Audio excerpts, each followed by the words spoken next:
The black consultant's hand hovered between them, steady but exposed, fingers slightly curved as if still trusting the world to meet him halfway. His face carried that careful corporate calm he had spent years perfecting. Eyes focused, jaw relaxed, the faintest professional smile resting at the edge of his lips, as if this were just another client, another boardroom, another morning. Across from him, the white CEO did not move. Her expression was smooth stone. Lips pressed into a thin line, chin tipped up a fraction, gaze sliding over his extended hand as if it were not a human gesture but a misplaced object on her table. Her body stayed rooted, shoulders squared, arms close to her sides. The distance between them felt suddenly wider than the polished walnut table, wider than the skyline behind her. He was reaching across a canyon, and she simply refused to step forward. Around them, the boardroom gleamed with glass and chrome. Floor-to-ceiling windows poured light over sharp suits, leather chairs, and perfectly aligned notepads. The city loomed outside, all power and money and speed, a silent witness to a single frozen second. The air thickened. No one spoke. A few eyes dropped to tablets, others locked onto the paused handshake like it was a slow-motion car crash. Chair legs creaked softly as some executives shifted, uncomfortable but unmoving. Social tension crawled along the table, invisible but heavy. A junior analyst's throat bobbed as he swallowed. One man rubbed his thumb against a cufflink, pretending to study the agenda, ears burning. This was not their humiliation, they told themselves. It was safer that way. Inside, the consultant felt the first sting, a small hot point under his ribs. He had been here before. Different rooms, different faces, the same cold refusal dressed up as policy, as preference, as nothing personal. He kept his hand extended a second longer than was natural, refusing to let it tremble. If he pulled back too quickly, it would look like he agreed with her. If he held it too long, it would look like begging. In that narrow space between pride and survival, his career, his name, and his silence all balanced on one unanswered handshake. The consultant finally withdrew his hand, not quickly, not with shame on his face, just a smooth return to his side as if nothing unusual had happened at all. But something had shifted. A faint tightening crossed his eyes, not anger, not defeat, calculation. The CEO turned away first. That was the quiet declaration of victory. Her heels clicked once against the floor as she pivoted back toward the head of the table, signaling for the meeting to begin without him being formally acknowledged. The agenda screens lit up. Numbers appeared. Charts moved. Voices began speaking again, one by one, pretending the moment had not torn the air in half. The room followed her lead. The humiliation was processed instantly by the system and buried under productivity. The consultant took his seat at the far end of the table, posture straight, shoulders squared, expression neutral. His body became very still. A stillness that did not mean calm. A stillness that meant control under pressure. A junior executive avoided his eyes as he sat down. Another glanced at him, then quickly away. One woman hesitated, lips parting slightly as if considering saying something, then didn't. The message was clear. Survival lives in silence here. Inside the consultant's chest, the heat spread, not outward, downward, heavy, dense. The familiar weight of being reduced to a problem instead of a professional. He listened as the CEO spoke, her voice composed, confident, efficient. Every word claimed the room with ease. Every sentence reminded him of exactly where he stood in the hierarchy. She introduced him without using his last name. Not as an expert, not as a specialist, as the external support brought in to assess technical risks. No title. No lineage, no authority. His contribution was framed as optional before he had spoken a word. He took notes anyway, slowly, deliberately. The pen never shook. But inside, something old stirred, a memory of earlier rooms, earlier refusals, earlier moments when dignity had been tested under fluorescent lights and polished floors. This was not the first time power had tried to remind him who it believed he was, but it felt different this time. Because this time the room was watching, and the silence had already chosen a side. The consultant sat through the first 20 minutes without being addressed once. His face remained unreadable. His hands stayed folded neatly on the table. His breathing was slow, practiced, controlled. Across from him, the CEO leaned into the rhythm of command. She guided the room with small gestures, slight nods, a raised finger here, a steady stare there. Decisions landed where she placed them. No one challenged her. The screen behind her filled with risk projections and compliance warnings. Systems, timelines, liability exposure. The framework of the entire operation rested on the technical ground beneath it all. The very ground he had been brought in to assess. Yet she spoke around him, past him, over him. When the first question finally came, it was not directed to him. A senior executive raised concerns about infrastructure vulnerabilities. The CEO acknowledged the point with a calm tilt of her head, eyes flicking briefly toward the far end of the table, toward him without fully turning. She gestured loosely in his direction. The external support can validate that later. Later. Later was where relevance went to wait. The consultant's eyes lifted to the screen, then slowly back to her profile. The way she held her pen. The way her mouth curved slightly when she dismissed entire risk categories with a sentence. She was not threatened by him. She was managing him. The executives followed that posture unconsciously. Their bodies angled toward her. Their questions flowed toward her. Their attention never fully crossed the table to where he sat. The room's social gravity had already decided where authority lived. Inside him, the pressure sharpened, not panic, not rage. A quiet, focused compression.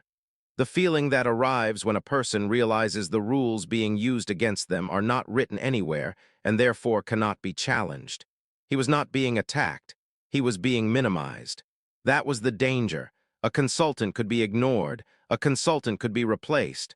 A consultant could be erased without confrontation. His eyes dropped briefly to his notes. The pages were already filled with precise handwriting.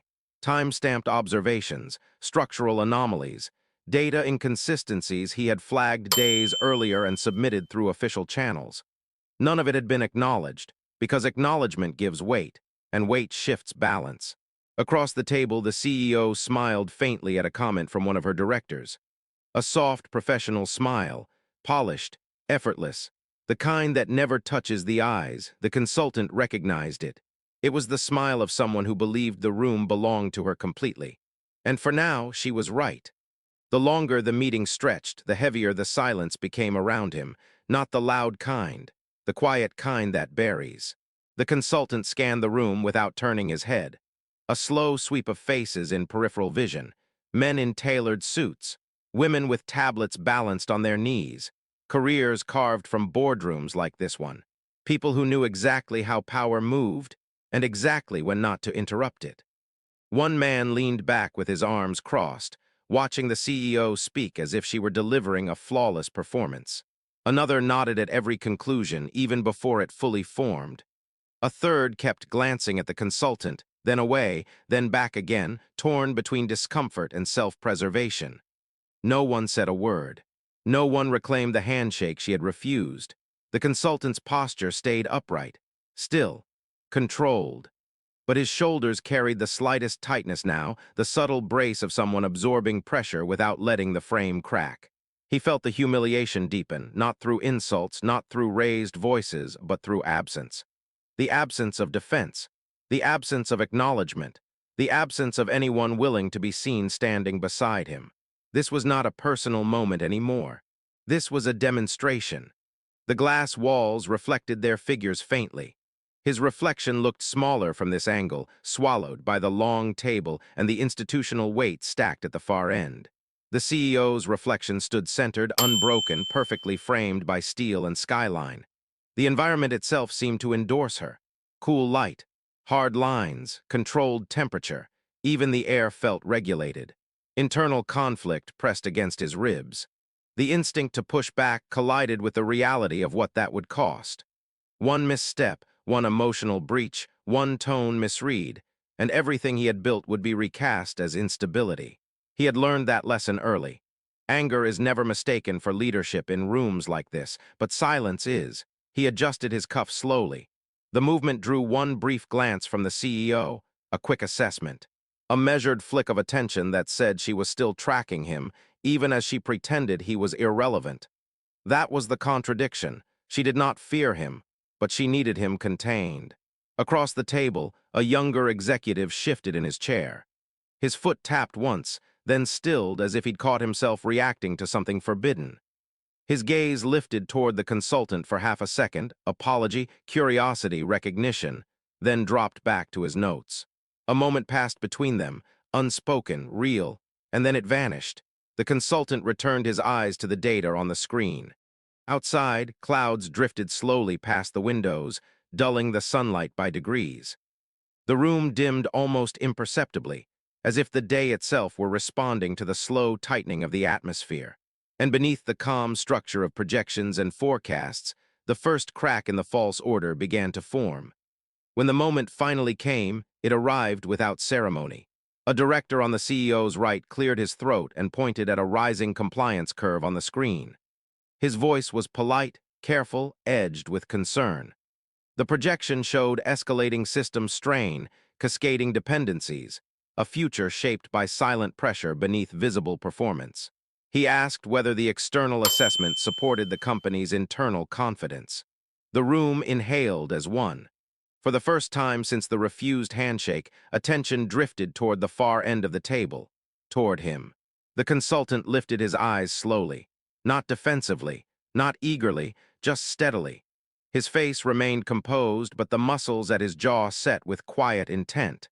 This was the opening he had been waiting for, though not one he had chosen.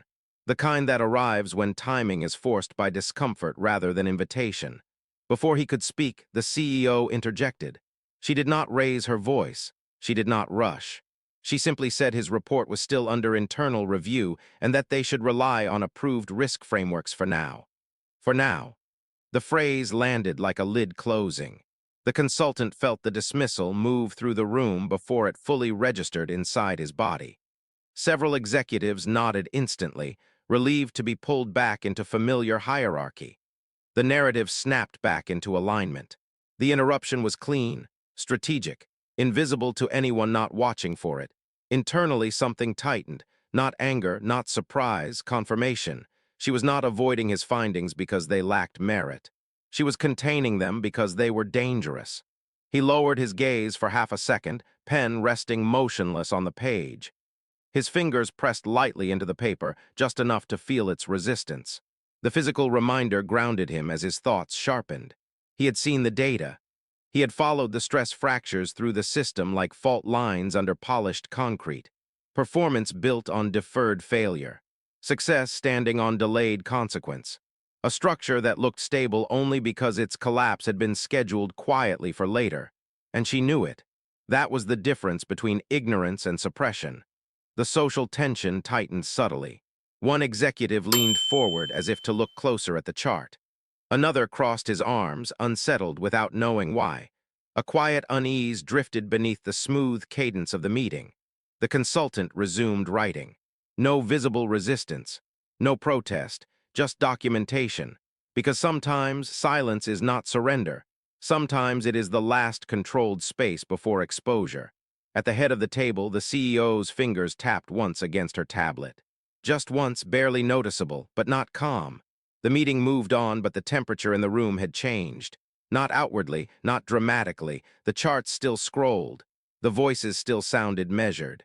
The language remained corporate and careful, but the ease was gone. The consultant felt it in the pauses between sentences, in the way questions were asked twice, slightly reworded, in the way one executive began tapping his pen, unaware of it, as if trying to beat back a rhythm only he could hear. The environment stayed polished. The atmosphere did not. Outside, the sky had darkened another shade. Clouds stacked against each other in slow layers, dragging the daylight down with them. Reflections in the glass grew heavier, less sharp. The world beyond the building looked less certain now. Inside, the CEO stood to wrap up the session. The movement was smooth and rehearsed, a signal that discussion time was over. Chairs shifted in response. Screens began to dim, her eyes passed over each executive in sequence. Then briefly they brushed across him, just a glance, flat. Assessing. She thanked the team, acknowledged internal contributions, and reminded them that final decisions would be communicated through proper channels. Her tone carried finality, the kind that closes doors gently so no one hears the lock turn. The consultant rose with the others. His body moved with disciplined timing, neither first nor last. He gathered his tablet, straightened his jacket, every action precise, controlled. No sign of the pressure building inside his chest. Executives paired off in quiet conversation as they moved toward the doors. Low voices, quick nods, small smiles returning as the tension began to dissolve for everyone except the one who had carried it alone. No one stopped him. No one acknowledged the refusal that still hung invisibly between him and the head of the table. The CEO waited until most of the room had cleared before moving herself. The power of departure stayed with her. He stepped aside to let her pass. She did not look at him this time. Her heels crossed the threshold first. Then she was gone. The door slid shut with a soft, airtight seal. The consultant stood still for a second after the room emptied. Just 1 second longer than necessary, long enough for the stillness to settle fully. His reflection stared back at him from the darkened glass, composed, unbroken, but no longer untouched. He exhaled slowly and turned away from the skyline. What had just happened was not a misunderstanding. It was a line, and he had been pushed to the wrong side of it. The corridor outside the boardroom stretched long and narrow, its walls lined with framed mission statements and polished awards. Success documented in glass and gold. The consultant walked through it alone, his footsteps soft against the carpet, swallowed by the building's constant low hum. His reflection slid along the dark window panels beside him. One person moving through a structure built for many, yet designed to recognize only a few. Behind him, conversation spilled faintly from the boardroom as executives regrouped in smaller clusters. Laughter returned in brief, controlled bursts. Relief sounds, the sounds of those who had survived the meeting untouched. He did not turn back. Each step carried the quiet weight of what had not been said, what had been withheld, what had been decided without him. At the far end of the corridor, an assistant stood near a security pedestal, tapping at a device. She looked up as he approached, her expression neutral, professional. Then it shifted just slightly. Recognition mixed with hesitation. She straightened as if bracing for an interaction she had not expected to have. He nodded once as he passed her. She hesitated, then spoke his name, not loudly, not boldly, but she said it. That alone made him stop. He turned slowly. The assistant's fingers tightened around her tablet. Her eyes flicked down the corridor once, then back to his face. She studied him for 1 silent second, measuring the risk of being seen speaking to him now. Social tension compressed between them. She leaned closer, careful to keep her voice low. Her expression carried something close to apology. She mentioned that his report had been flagged earlier that morning. High priority. Escalated beyond internal review. Her words were plain, but their meaning landed heavy. Flagged meant examined. Escalated meant dangerous. He felt the shift inside his chest, that subtle change when pressure becomes momentum. His face stayed calm, his eyes sharpened. He asked who had escalated it. She didn't answer directly. She only said that the request had not come from inside the room. The corridor suddenly felt tighter. Behind the glass walls, the city continued moving, unaware that something had just tilted inside one quiet office building. The consultant thanked her with a small nod and continued toward the elevators. His pace remained steady, but his thoughts moved faster now, aligning old fragments into a clearer shape. The refusal of the handshake, the suppression of the report, the sudden escalation beyond the room, these were not separate events anymore. They were a sequence, and sequences moved toward outcomes. As the elevator doors slid open, he stepped inside alone. The mirrored interior reflected his face back at him, still composed, but now carrying purpose. The elevator descended in near silence, broken only by the soft pulse of passing floors. The consultant stood centered in the mirrored steel, hands still, expression steady, eyes fixed forward as if watching the future approach one level at a time. In the reflection, he looked unchanged. Inside, everything was moving. By the time he stepped into the lobby, the building's polished calm had returned to its everyday rhythm. Security logged departures. Assistants crossed the floor with clipped efficiency. The world resumed as if nothing had tilted upstairs. He exited into the late afternoon heat, the city pressing in immediately, traffic noise, distant horns, layered motion in every direction. The sky was dull now, heavy with slow-moving cloud cover. The light had lost its warmth. He walked 2 blocks before his phone vibrated. Once, he did not check it. He let it vibrate again as he crossed the street. Twice. Then a third time, slower, more deliberate. He stopped beneath the shadow of a glass tower and finally looked. 3 missed alerts from 3 separate numbers, each marked restricted. That was not normal. He moved again, slower now, letting the crowd pass him like water around a stone. His mind returned to the report. The stress fractures, the layered dependencies, the fault load he had traced across systems that looked stable only because no one had stressed them publicly. What he had submitted was not opinion, it was exposure. At a cafe window, a television silently played market updates. Numbers scrolled along the bottom, faces smiled above them, confidence presented as certainty. Inside his jacket, the phone vibrated again, a call this time. The screen showed a name he had not seen in years, one tied to oversight, not operations. Authority without branding. Power that did not sit at board tables. He stepped aside into a narrow alley between buildings and answered. He did not speak, he listened. The voice on the other end was calm, measured. It confirmed receipt of his findings, confirmed independent verification was already underway, confirmed that what he had mapped internally was now visible externally. The call was brief. When it ended, the alley felt quieter than it should have been. Even the city noise seemed dimmed for a moment.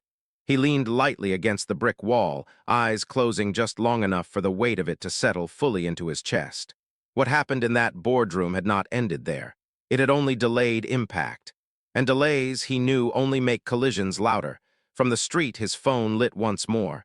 This time, it wasn't restricted. It was the company network. He didn't answer the company call right away. The phone vibrated in his palm, steady and persistent, the familiar corporate tone suddenly carrying a different weight. The alley felt narrower now, as if the brick walls had edged closer during the call he had just ended. He stepped back into the open street before accepting. The voice on the other end was formal, controlled, too careful. It informed him that his access credentials were being temporarily suspended pending an internal review. Standard procedure, they called it. A phrase designed to sound neutral while quietly amputating power. The words landed cleanly, too cleanly, no accusation, no explanation, just removal. He said nothing in response.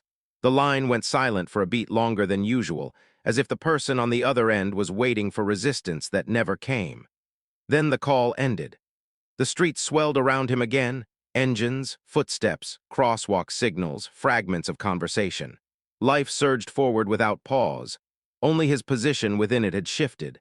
Inside, fear brushed against his ribs for the first time. Not panic, not collapse, a precise, contained fear. The kind that arrives when consequences begin to surface before outcomes are known. He turned his phone over in his hand once. The screen reflected the cloud-thickened sky, a private mirror of uncertainty. Across the street, a building-wide digital news board flashed updated market activity. A sharp dip flickered briefly under one of the company's partner indicators. Then it corrected, or pretended to. He felt the chain tightening now. The handshake refusal, the suppression, the escalation, the suspension, each link locking into place with mechanical calm. This was not retaliation, it was containment. He resumed walking, posture steady but shoulders carrying new gravity. Each step now moved through a thinner margin, a narrower corridor of options. His phone buzzed again, not a call, an automated system alert. Access terminated, advisory privileges revoked. That one line drew a thin, invisible border around him. They were moving faster now. The evening light faded another degree as he slipped into the subway entrance, the roar of descending trains echoing through the concrete stairwell. The world below waited with indifferent momentum. He paused at the top step and looked down into the moving dark. Above him, the corporate skyline still stood sharp and confident. Below him, everything moved too fast to be controlled once released. And somewhere between those two levels, the truth he had uncovered was beginning to rise. The train roared in beneath the platform, its arrival a violent rush of wind and metal. The consultant stepped inside without hesitation, carried forward by the crowd, pulled into motion even as the ground beneath his professional life quietly disappeared. The doors sealed shut. Faces surrounded him now, strangers, tired eyes. Night shift workers, students with headphones, people who did not know that a corporate machine had just turned its gears against him. He stood among them, perfectly ordinary. That was the most dangerous part. His phone remained silent for several stops. The absence of new alerts pressed heavier than the messages themselves. Each second without interruption allowed the reality to settle deeper into his chest. Suspended access meant erased visibility. No dashboards, no alerts, no oversight channels. He was being written out of the system while it still depended on what he knew. That duality tightened his breath. The train lights flickered briefly between stations. For half a second, the car dimmed, faces became silhouettes, reflections ghosted on glass. Then everything returned to brightness, unchanged on the surface. He saw the parallel instantly. The injustice he had absorbed in that boardroom now had an echo in every concealed mechanism pushing him aside. The social pressure had simply changed uniforms. At the far end of the car, a man laughed softly at something on his phone. Somewhere else, a woman rested her head against the window, eyes closed, unaware that a battle she would never see had already begun. The consultant shifted his stance to steady himself as the train curved underground. His reflection wavered beside him in the dark tunnel glass. He had spent years being filtered through these systems. Hired, tested, measured, deferred, selected, always useful, never fully welcomed. But being useful was now the only leverage left to him, and they had underestimated how much of that leverage lived quietly in his possession. His phone lit in his hand once more, not from the company, not from oversight. From the internal audit group he had forwarded his encrypted backup to weeks earlier. A small contingency, a precaution he had built out of habit. The message was short. Verification complete. Scope confirmed broader than projected. We are moving. The train slowed as it approached the next station, brakes screaming against steel. For the first time since the handshake refusal, something inside him shifted direction. Fear was still there, but it was no longer alone. Purpose was standing beside it now. And above ground, in a tower of glass and certainty, the CEO still believed the room belonged to her. For now. By the time the consultant emerged from the subway, night had fully settled over the city. Streetlights bathed the sidewalks in pale orange bands. Office towers glowed with scattered islands of work still happening behind glass. The world looked the same. He did not. His steps were slower now, heavier. Not from exhaustion, from the accumulation of weight he could no longer set down. The kind that sits behind the sternum and reshapes how every breath feels. Inside his apartment, the quiet pressed in immediately. Walls held silence like insulation. He placed his keys down with care, as if sound itself carried consequence now. His phone vibrated again. This time it was not a message. It was a live data packet. He moved to the table and activated his backup interface, the one he had never expected to need so soon. Lines of code surfaced, time stamps, encrypted channels opening one by one like locked doors, finally yielding. The internal audit team was inside the system now. Not observing, tracing. The live feed displayed branching structures of dependencies he had mapped weeks ago, pressure loads, delayed safety responses, off-the-books reroutes that had quietly bypassed regulatory thresholds. What had once been theory was now undeniable evidence. As the data resolved into clarity, his chest tightened. The failure margin was smaller than he had predicted. Not months, weeks, maybe less. Across the city, in a glass tower that still believed itself secure, the CEO sat alone in her office. Her jacket was draped over the back of her chair. The city shimmered behind her as she studied projected performance summaries. Everything still looked perfect. The handshake refusal already felt to her like a closed chapter. A moment of dominance completed and filed away with the day's other successful decisions. She did not yet know that the system she trusted had begun recording her shadow differently. Her phone lit up on the corner of the desk. A board liaison requesting an unscheduled update. Unusual. She stared at the screen longer than she meant to. For the first time that day, uncertainty brushed across her face before she masked it again. Two separate paths were now moving toward the same center point. One built on suppression. One built on confirmation. And the distance between them was shrinking faster than either side fully realized. Morning arrived without ceremony. The consultant woke before his alarm, eyes opening into a dim, colorless light leaking through the blinds. For a few seconds he lay still, listening to the city breathe, distant traffic, pipes shifting in the walls, the muted rhythm of another ordinary day beginning. Nothing felt ordinary anymore. His phone was already warm in his hand when he checked it. 3 messages, all time-stamped within the last hour. The audit team had moved through the night.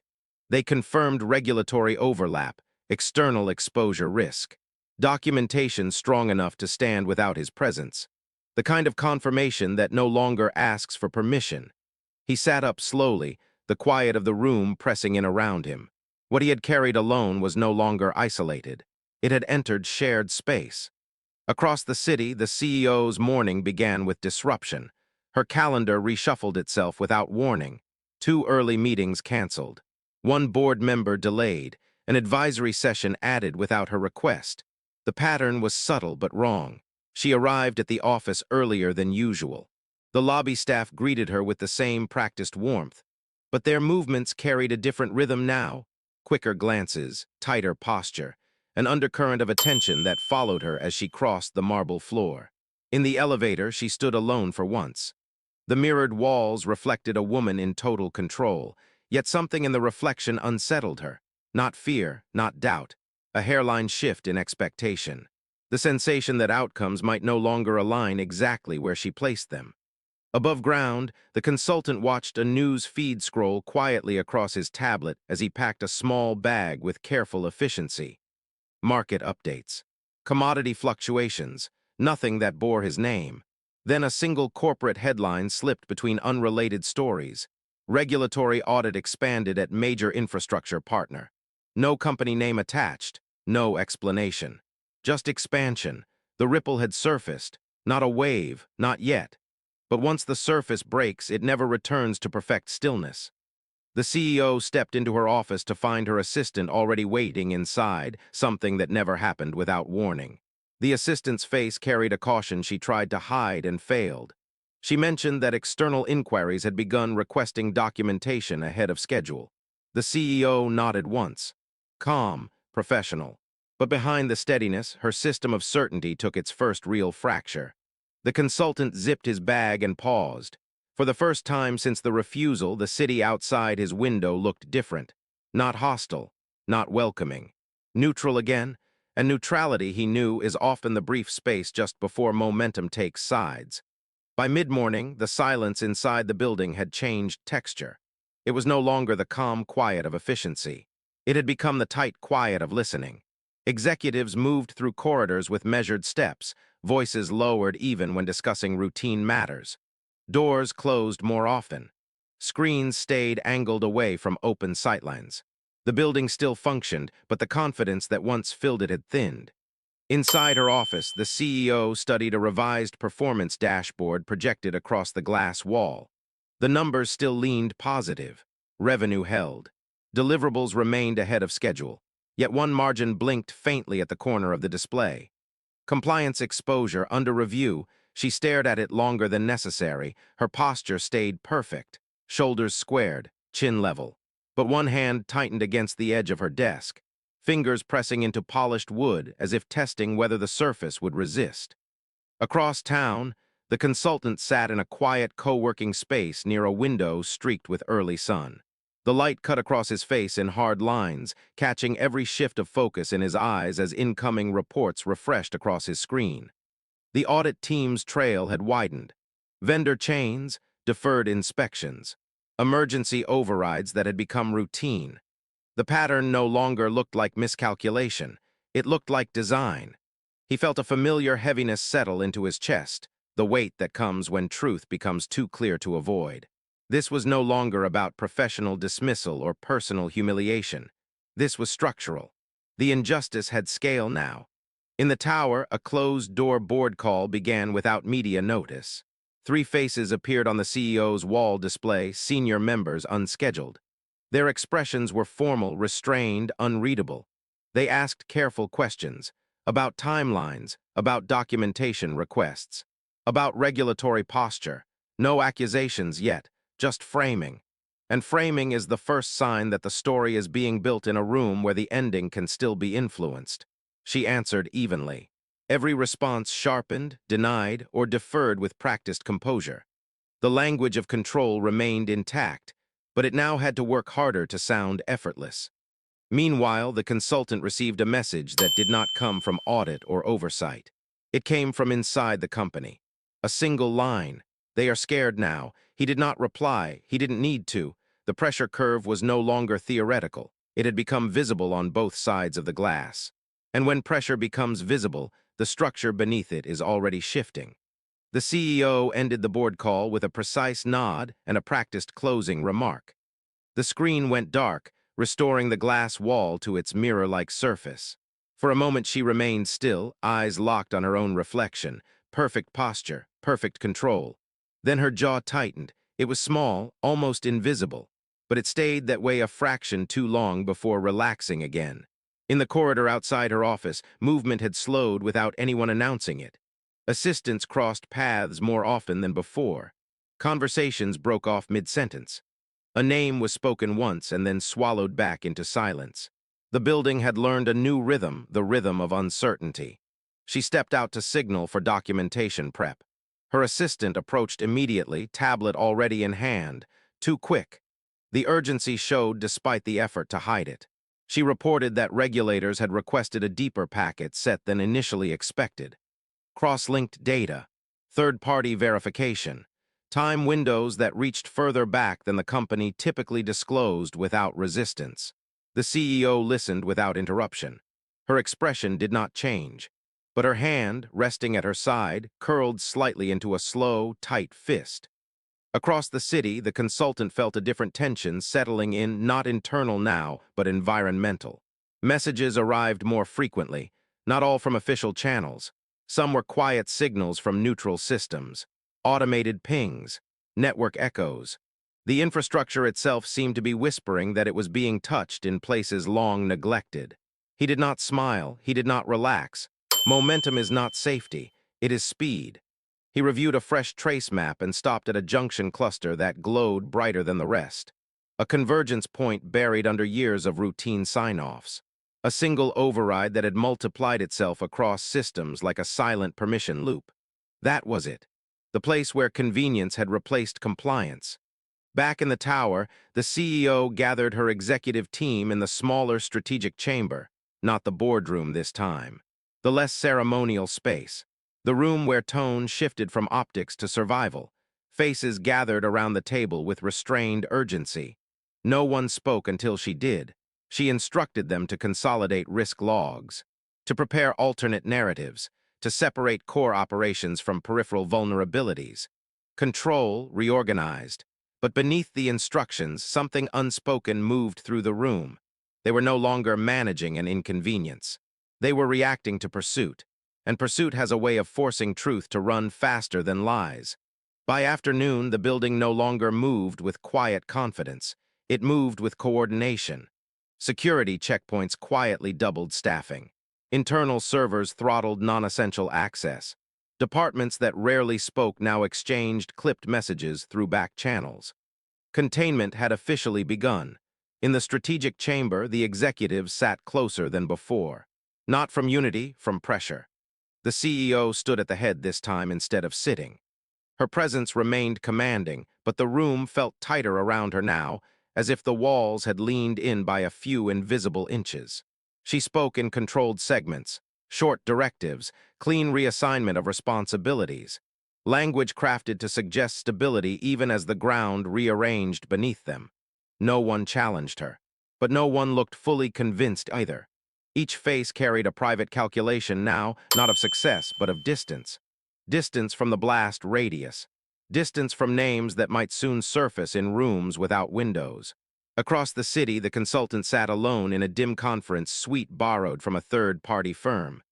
No logos, no branding, neutral walls, neutral chairs. A space designed for quiet handovers. The audit team joined remotely in staggered frames. No ceremony. No speeches, only confirmation. The override junction he had flagged now sat at the center of a fully mapped liability web, 3 layers of authorization bypass. 7 delayed inspection reports, 18 mirrored dependencies across unrelated operations. The system was no longer just vulnerable, it was exposed. The words carried no triumph, only finality. He felt the old helplessness rise, not as fear now, but as gravity. This was the breaking point phase of truth. The moment where knowledge stops being private and becomes a force with collateral movement. Back in the tower, the CEO received a message mid-briefing. Her assistant entered without knocking. That alone cut the room open. She leaned in and spoke quietly beside her. 2 words changed her posture: external confirmation. The room went still. The CEO straightened slowly. Her shoulders settled back into authority, but the rhythm was delayed now, a fraction of a second behind who she used to be. Shaky confidence had been replaced with strategic calm. But the cracks were set. Because once confirmation leaves the building, control begins to chase instead of lead. And chasing power always runs louder than commanding it. The confirmation moved faster than anyone inside the tower expected. Not through headlines, not through sirens, but through something quieter and far more dangerous: verified distribution. Across secured networks, packets of documentation began landing in places that did not answer to corporate language. Regulatory desks, independent oversight boards, third-party compliance monitors that did not owe explanations to executive floors. Once a document enters those spaces, it never fully belongs to its origin again. The CEO felt it before she saw it. A subtle delay in system response, a hesitation in approval workflows, an extra layer of authentication that had not existed the day before. Infrastructure always reacts before people do. She stood alone at the glass wall again, watching the city with narrowed focus. The skyline still mirrored confidence. The tower still stood tall. From the outside, nothing had changed. Inside, sequence control was slipping. Her phone lit with an incoming request from a regulatory liaison. Not an inquiry, a schedule. A time window for data handover, framed as cooperation, structured as inevitability. She read it twice. The language was polite. The power behind it was not. Across town, the consultant watched a confirmation cascade through the encrypted channel. One verification triggered another. Independent validation replacing internal narrative piece by piece. What had once needed his name now stood without him. That was both relief and loss. He was no longer the center of gravity. The truth was. The emotional arc inside him shifted again. Helplessness gave way to something quieter but stronger: resolve without desperation. The kind that does not surge or shout. The kind that simply waits for impact to arrive on its own terms. At the tower, an emergency protocol activated quietly across 3 departments. No alarms, no announcements, just automatic containment routines stepping into motion. Doors that now required dual authorization. Logs that could no longer be edited after sight. The system was beginning to treat itself as evidence. The CEO issued a final internal directive to suspend all discretionary approvals. Her voice stayed level. But the room felt colder when she finished speaking. This was the exact moment power starts negotiating with reality. Not with confidence, not with denial, with preparation for loss. And in the spaces between buildings, between servers, between hands that once refused to touch, the reversal had fully locked into motion. The first wave did not arrive with spectacle. There were no flashing headlines, no emergency broadcasts, no breaking news banners tearing across screens. It arrived as absence. Mid-morning, 3 executive systems went offline at once. Access not denied, simply reassigned. Approval queues rerouted through neutral review channels. Digital authority that once moved instantly now hesitated, paused, waited for verification that never used to be required. Inside the tower, the CEO felt the change through delay. A signature request returned with a neutral flag. A compliance log refused to save under her credentials. A permissions panel no longer recognized legacy overrides it had accepted for years. The interfaces had not turned against her. They had simply stopped bending. In the strategic chamber, the mood turned brittle. Executives spoke less. Some avoided eye contact. Others overcompensated with sharp efficiency that no longer convinced even themselves. The unspoken question moved between them like static. Who is already being watched? No one asked it aloud. Across town, the consultant did not celebrate. There was no external acknowledgement yet, no message of exoneration, no public correction of the moment that had marked his humiliation. Reversal does not announce itself to the wounded. It unfolds indifferently. He watched a quiet confirmation log populate in real time, timestamps registering file transfers into protected regulatory archives. Once data enters those vaults, it cannot be erased. It can only be interpreted. Truth finally beyond reach. His phone buzzed again, not with validation, with warning.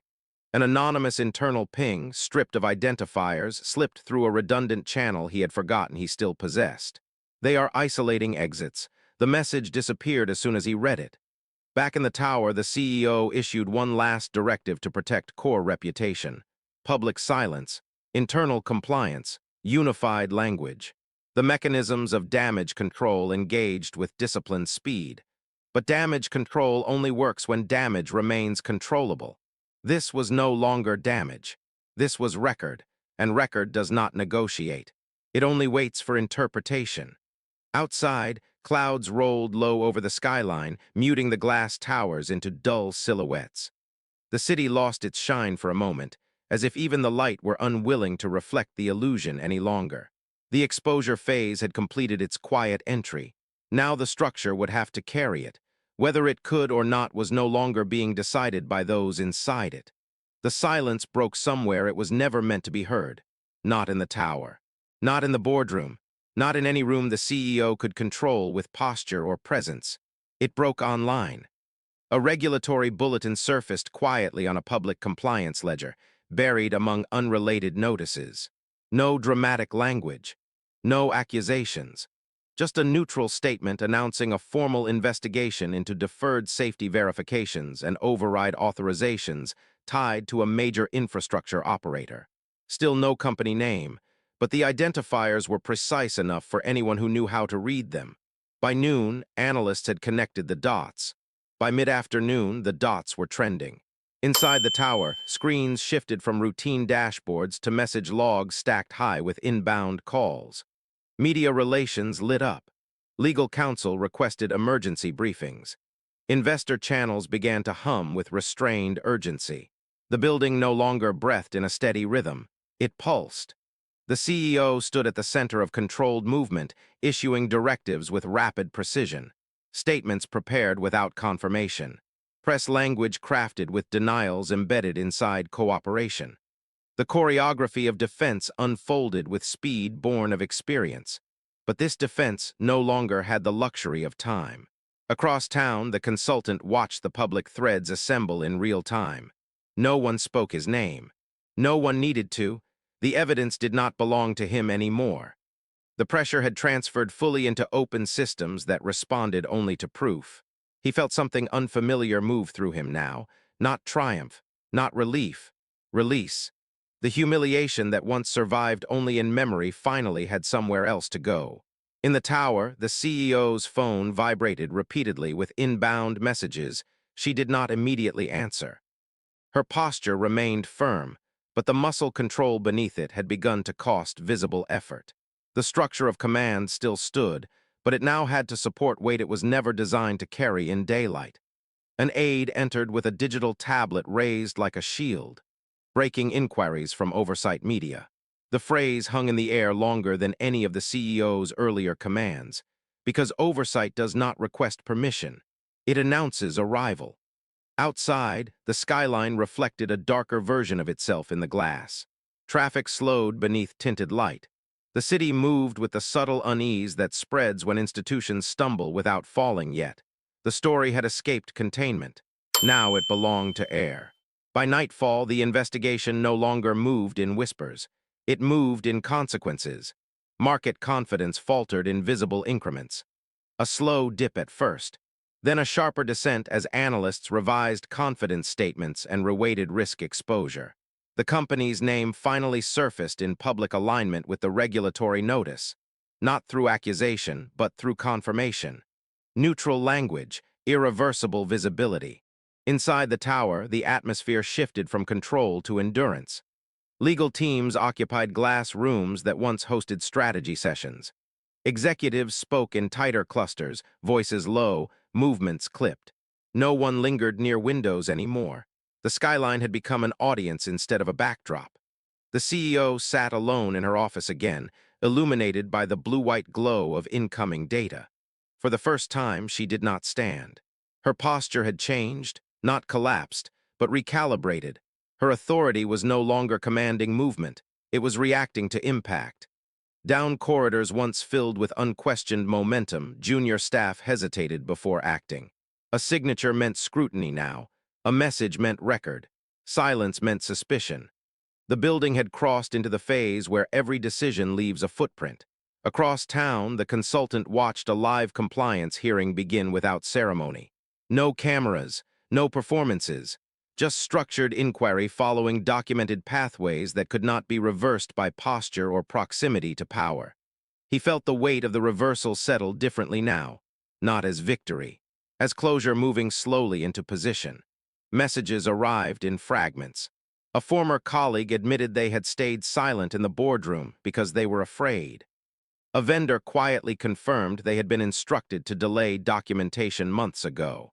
A systems architect acknowledged they had never been comfortable with the override protocol, but had been overruled each time. The pattern completed itself through human confession, not just digital proof. At the tower, the CEO received final notice of a transitional oversight appointment, framed as cooperation, structured as displacement. No removal announced, no resignation yet, just a change in who now stood beside her decisions. Power does not always fall in a single blow.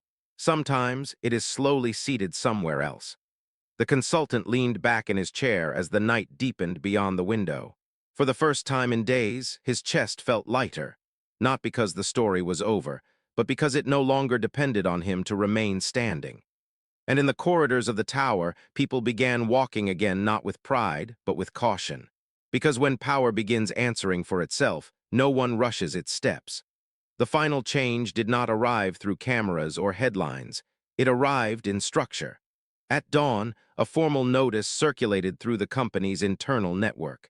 Administrative language, careful phrasing, no blame assigned, no narrative explained, only a clear shift in authority lines effective immediately, oversight elevated, executive discretion limited, independent verification required. The tower woke into a different architecture of power than the one it had gone to sleep with. People moved through the lobby more slowly that morning, not from confusion, from awareness. The kind that reorders how a room is entered, how a voice is used, how hands are extended. The CEO arrived later than she ever had before. Her entrance was unchanged in surface form. Calm stride, neutral expression, tailored precision in every line of her posture.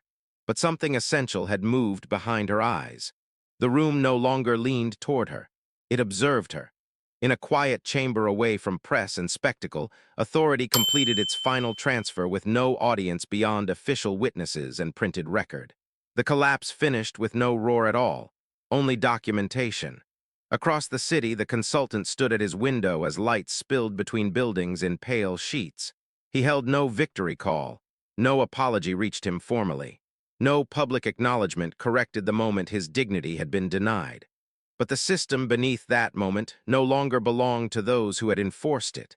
And that was enough. His phone vibrated once with a final audit update. Oversight permanently installed, risk protocols reset, deferred failures now under restoration sequence.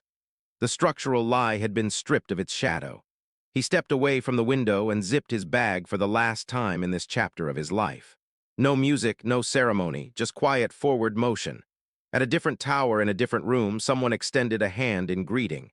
This time the space between palms closed without hesitation. No flash, no drama, just contact. Because sometimes justice does not arrive as a shout.